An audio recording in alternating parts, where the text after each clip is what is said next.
Hey guys, Tanner Bombroot here, and we're back with the Let's Play Guild Wars 2 series. But I have to do a little bit of a bridge between what playable content there is, because when Guild Wars 2 first came out, they came out with a Where'd it go? Here we go. When it first came out, Guild Wars 2 was delivering new content periodically every few weeks. And if you managed to log on and play during that time, you got to see the content. Other than that, it got deactivated and you never could play it again. And all that content that was becoming active and then deactivated later was came to known as Living Story Season 1. Uh, most of it is not available anymore. However, Guild Wars 2 has attempted to do a few things to give a bridge between the two. And I'll be showing you what they have, and then I may do a little bit of commentary on it as well. But for starters, let's go ahead and see what they had to show.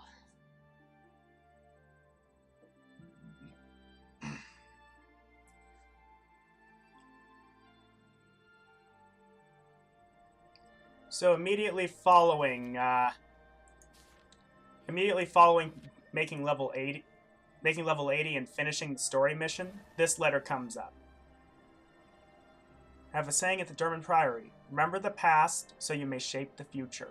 With that in mind, I've been conducting interviews and collecting historical information on Scarlet Briar and her war against Tyria. I've prepared a summary of my research for you. It covers major events of her campaign leading up to the final attack of Lion's Arch. Meet me in Lion's Arch when you can. I'll be waiting. Magister Ella McKay. And this is essentially saying what I just did. The personal story ended in Guild Wars 2 time at 1325, and the end of Living Story Season 1 is essentially the year 1326, with Living Story Season 2 being 1327. So, yeah. I've also recently got a video editing software. I may or may not be trying to use that in this video. If I use it, you may notice a change in quality and such like that. Let me know how it goes. Let me know what you think.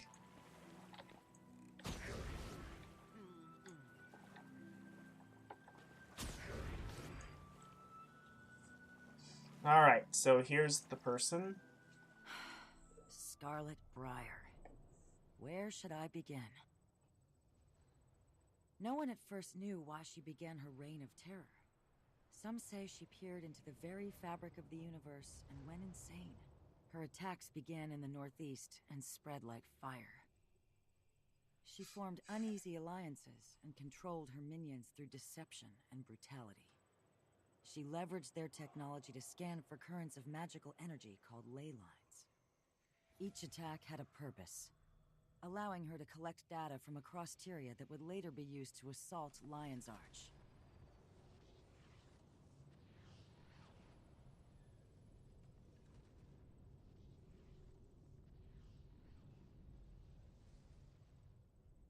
When all hope seemed lost, the heroes of Tyria rose to the task, along with new allies. Bram Arison of Kragstead. Rox Whetstone, Gladium. Casimir Mead, Mesmer. Marjorie Delacroix, Investigator. And Taimi, Prodigy from Radasum. Led by the Pact Commander, they dismantled Scarlet's operations.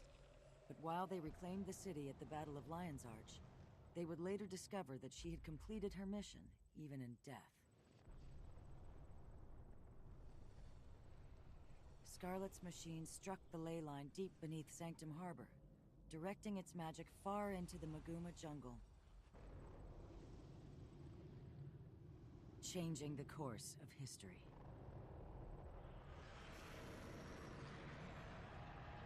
Well then,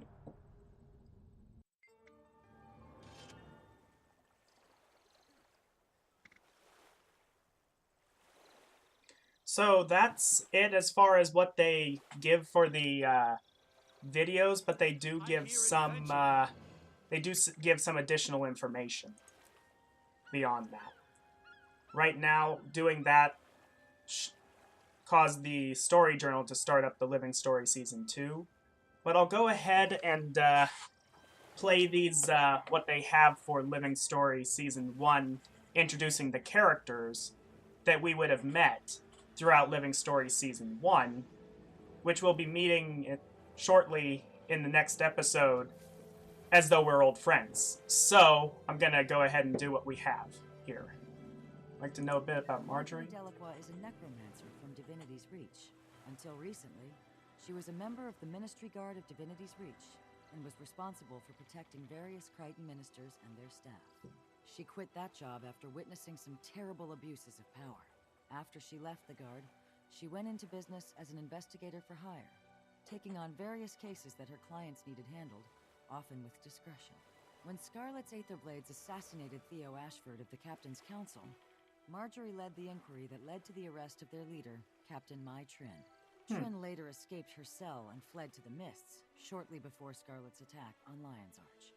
Ms. Delacroix would later help destroy the Tower of Nightmares in Keswick's Hills, along with Lady Casimir Meade and the Pact Commander, who led the mission. Through her connections as a Dermond Priory member, she obtained evidence samples left behind by Scarlet's forces. The Pact Commander, with Marjorie's help and that of Casimir and Vorp, predicted the attack on Lion's Arch.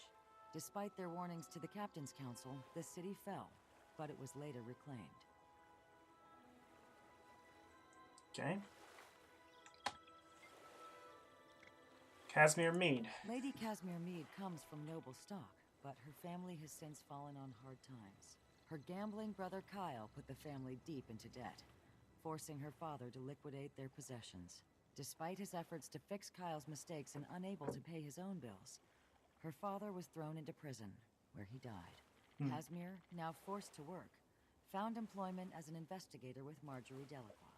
Their combined efforts, with the Pact Commander's help, led to the solving of Theo Ashford's murder during Dragon Bash. Casimir was instrumental in uncloaking the Nightmare Tower, as well as in other battles during Scarlet's campaign. She distracted Scarlet in the final battle on the Breachmaker, giving the Pact Commander a chance to deal the death blow.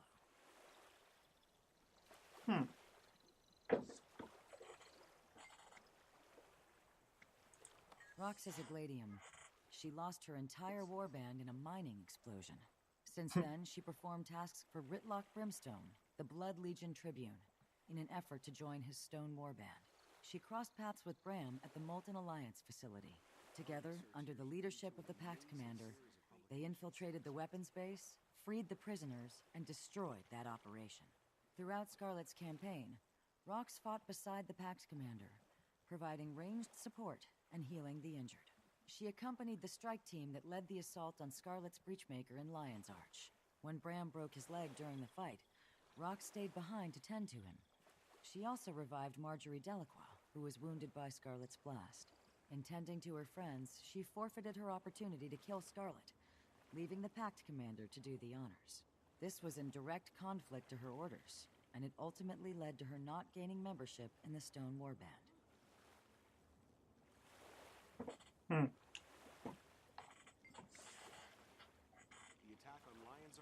Bram Arison hails from Kragstead, a sizable homestead in Wayfarer foothills.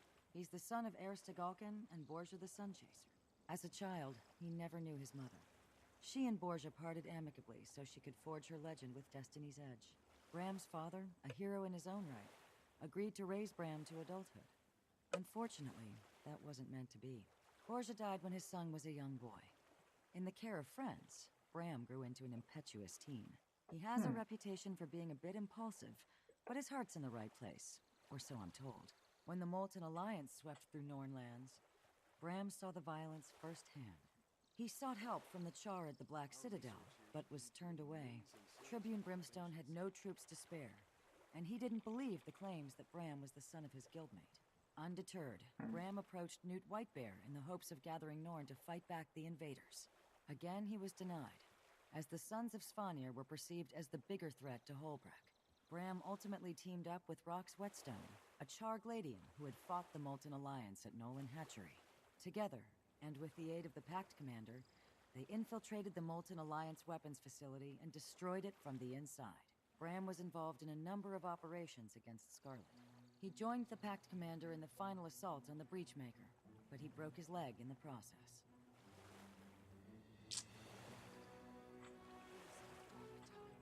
Every day's a good day to learn something new. Ah, timely. Rarely have I seen so much intellect and attitude crammed into such a tiny body. But don't let her size fool you. Between her feisty attitude and her skill at Gollemancy, let's just say you wouldn't want to get on her bad side. She comes from Radasum, though her studies have taken her abroad. She first came to my attention when Scarlet's marionette was stomping around. Her obsession with Scarlet's research led to some crucial discoveries. When she speaks about magic, especially that of elder dragons, you'd best listen. Well, there's not much else I can do with this, other than if I use the editing software, I could cut some video from the different locations that were mentioned. Other than that, I think that's going to be it for this episode. And this is simply the bridge between defeating Zaitan to the beginning of Living Story Season 2. So the next one I record will have to do with starting Living Story Season 2, which starts a whole new story arc. So I hope you guys enjoyed, and I'll see you then.